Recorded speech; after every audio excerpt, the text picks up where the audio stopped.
Hi, my name is Amy, aka Warpfiend, and welcome to Bleeding Tree Gaming. In this video, I'm going to show you another method for painting your Dark Angels for Leviathan and 10th edition. You can see I've just given this a Zenithal Prime. I'm going to take some Dark Angels Green, mix 50-50 with Contrast Medium, and I'm going to cover all the armour. Now, Autumn Witch recently did a video on Dark Angels on her channel. I'm covering it because I'm going to show a different method. Hers was very grim dark one. It's very good for painting a lot of minis up quickly.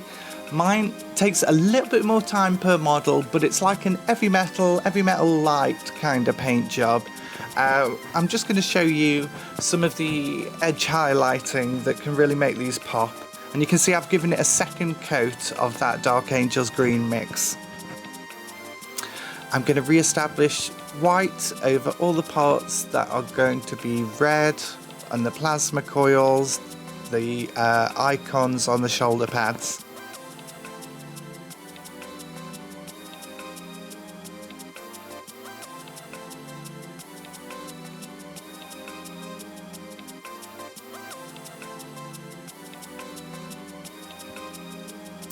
So now I'm going to take some bar red contrast paint, and I'm going to get the body of the plasma gun and the icon on the right shoulder pad. I've done videos before about how much I love this colour. It is so eye-popping.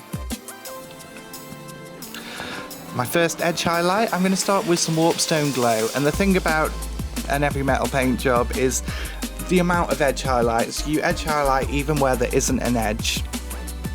So as well as going around every single edge I can on the model, I also paint some of the inner edges, try and get my lines nice and neat, and also on things that are spherical to try and show this is a dark glossy armour. I'm going to be making some specular points of light. I do this by kind of drawing a rough circle with my paintbrush in the middle, on the point of the rounded plate, wherever it be a shoulder pad or the helmet or whatever, and I'm going to brighten this up as I go through. Just hitting all of those edge highlights everywhere I can find them.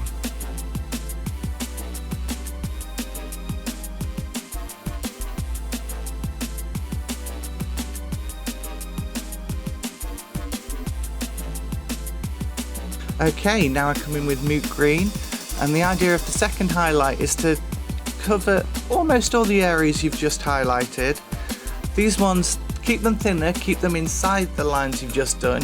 You can skip some of the lower areas that wouldn't be catching as much light, and all those specular highlights on the rounded panels.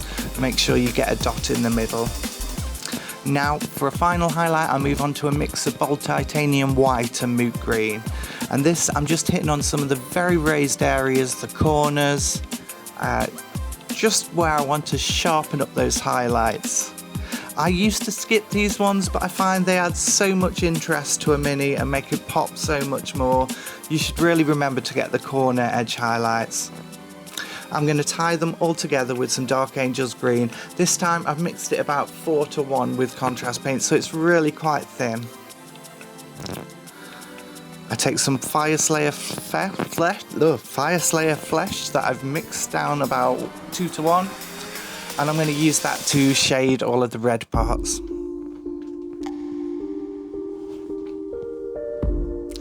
Finally, I take some Black Legion contrast paint. I'm just going to use this to black out all the areas that can be metal, and then stuff like the black undersuit. I'm not going to bother highlighting the black undersuit for this one, but you can, if you like, highlight them with grey, depending on how much there is on the particular model you're working on.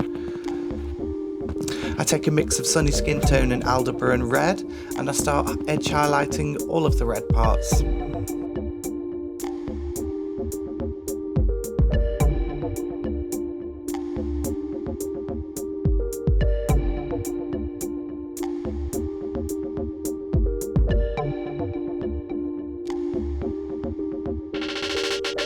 Next I take some pure Sunny Skin Tone, and I'm going to again hit the most raised edges.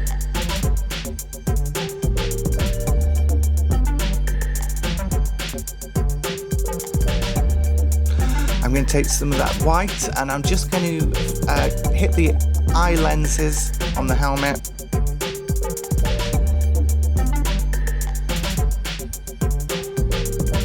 And also some of the icons around the model that I wanted to be white.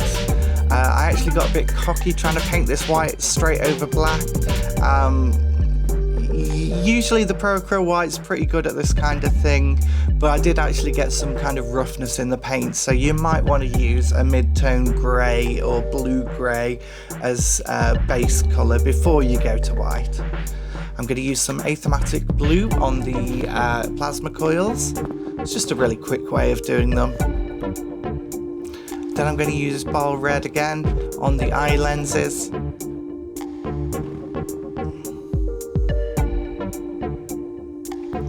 Now I'm going to use some Griff Charger Grey all over the iconography in white.